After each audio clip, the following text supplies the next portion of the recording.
అందరికీ నమస్కారం అండి. నేను మీ సనపల్ సురేష్ కుమార్, ఆమదాలవలస నియోజకవర్గం.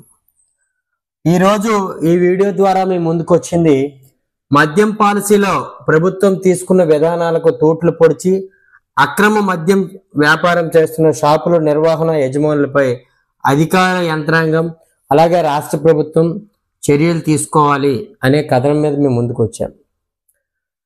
గత ప్రభుత్వం ఏదైతే ఉందో అది మద్యం ఏదైతే గవర్నమెంట్ షాపుల ద్వారా నడిపించి బెల్ట్ షాపుల నిర్వహణలో చాలా కట్టుదిట్టంగా ఉన్నప్పటికీ ఒక వ్యక్తికి 3 బాటిళ్ళు అని చెప్పి ఇవ్వడం వల్ల వాటిని 4-5 సార్లు రోజులు తెచ్చుకొని ప్రతి గ్రామాల్లో ప్రతి పట్టణాల్లో చాలా దగ్గర బెల్ట్ షాపులు వారు నిర్వహణ చేశారు.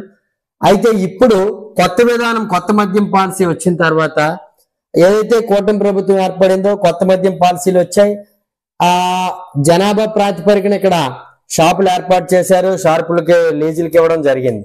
కానీ ఇక్కడ చేస్తుంది ఏంటంటే ప్రభుత్వం ఏదైతే గతంలో ప్రతిష్టాత్మకంగా తీసుకొని మద్యం షాపుల్లో మద్యం రేట్లు తగ్గిస్తాం, అలాగే మద్యాన్ని కొంతమేర ప్రతి గ్రామాల్లో బెల్ట్ షాపులు నిర్వహిస్తే చర్యలు తీసుకుంటామని అటు రాష్ట్ర ముఖ్యమంత్రి గారు, అటు ఎక్సైజ్ మినిస్ట్రీ గారు, ఇటు జిల్లాకు వచ్చేసరికి ఎస్పీ గారు, కలెక్టర్ గారు వీళ్ళందరూ చెప్పడం జరుగుతూ ఉంది.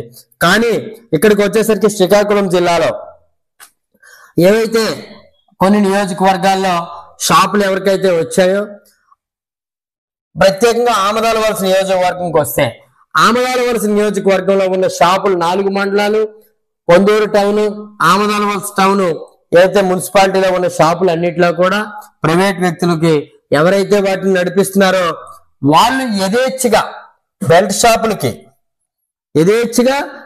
షాపులకి ఏంటంటే ఎన్ని కావాలంటే అన్ని సప్లై చేస్తున్నారు. ప్రతి షాపు నుంచి వాళ్ళే మనుషులు పెట్టి వాహనాలను పెట్టి ప్రతి షాప్ కి మద్యాన్ని యథేచ్ఛగా తరలిస్తున్నారు.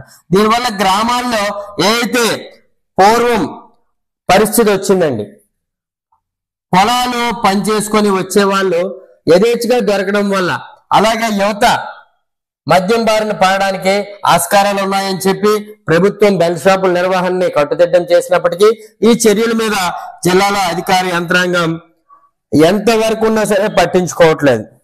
బెల్ట్ షాపులకు నేరుగా ఇంత సప్లై చేస్తున్నప్పుడు దీని తెర వెనుక ఏం జరుగుతుంది, ఈ తెర వెనుక నాసామి కథ ఏంటి, దీని తెర వెనుక ఏ మంత్రం లేకపోతే యథేచ్ఛగా షాపులకి ఇలా జరుగుతున్నప్పుడు ఎందుకు అధికారులు పట్టించుకోవట్లేదు? జిల్లాలో ఇంత ప్రతిష్టాత్మకంగా ఉన్నప్పటికీ పట్టించుకోకపోవడానికి కారణం ఏంటి? ఏదైతే షాపు నుంచి నేరుగా గ్రామంలోనికి వాహనాలతో ఇంత మద్యం వస్తున్నప్పుడు చూసి చూడనట్టు పోలీసు వారు ఎందుకు వ్యవహరిస్తున్నారు? ఏదైతే ఎస్ఈబిని ఎక్సైజ్ లోకి ఎక్స్చేంజ్ అయిన తర్వాత కూడా మళ్ళీ ఎక్సైజ్ డిపార్ట్మెంట్ వారు ఎందుకు చోద్యం చూస్తున్నారు? ఇక్కడ ఏం జరుగుతూ ఉంది? దీని మీద జిల్లా అధికారులు ప్రత్యేక దృష్టి సాధించాలి, ఎక్సైజ్ అధికారులు దృష్టి సాధించాలి, షాపుల ఓనర్లకు పిలిచి హెచ్చరికలు జారీ చేయాలి. ఈ నియోజకవర్గంలో కొంతమంది వ్యక్తులకి షాపుల ఓనర్కి నా పరంగా నేను కూడా ఆడడం జరిగింది. దీని వెనక ఏంటి? విపరీతంగా ఏదైతే గవర్నమెంట్ కట్టిన లైసెన్స్ ఫీజు ఎక్కువ అవుతుందనో, గవర్నమెంట్ డీడీలో ఎక్కువ డీడీలు తీసాము ఏమీ మిగలట్లేదని చెప్పి, లేదా రాజకీయ నాయకులకి ఎవరికైనా కమిషన్లు గట్రా ఏమైనా ఇస్తున్నారా? లేదు అంటే ఇప్పుడు పోలీస్ అధికారులైనా ఇటు రాజకీయ నాయకులైనా ఇంకొకరైనా చేస్తే తప్ప ఎంతో ఏజెత్తుగా పట్టపగలు ఉదయాన్నే ప్రతి గ్రామానికి వచ్చి ఎవరికి ఎన్ని కావాలంటే ఎన్ని బెల్ట్ షాపుల వరకు అందిస్తున్నారంటే దీని వెనక ఏదో పెద్ద మంత్రం లేకపోతే ఇది జరిగే పరిస్థితి కాదు. ఈ ఏదైతే మద్యం పాలసీలో ఈ జరుగుతున్న బెల్ట్ షాపుల్లో ఈ నిర్వాహకాలు ఇక్కడితో ఆగకపోతే దీన్ని ఉద్యమంలా ముందుకు తీసుకెళ్తాం అని వినయంగా హెచ్చరికగా ఈ మాట చెప్తా ఉన్నాం. దీని మీద చర్యలు తీసుకునేలాగా అధికార యంత్రాంగం, ఎక్సైజ్ మినిస్ట్రీ అందరు కూడా ఉండాలి. రాష్ట్రం మొత్తం ఇదే సమస్య బహుశా కొన్ని ప్రాంతాల్లో ఉన్నట్టుంది.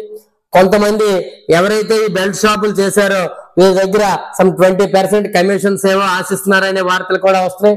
దాని మీద సరైన కథనంతో మీ ముందుకు మరోసారి వస్తాం.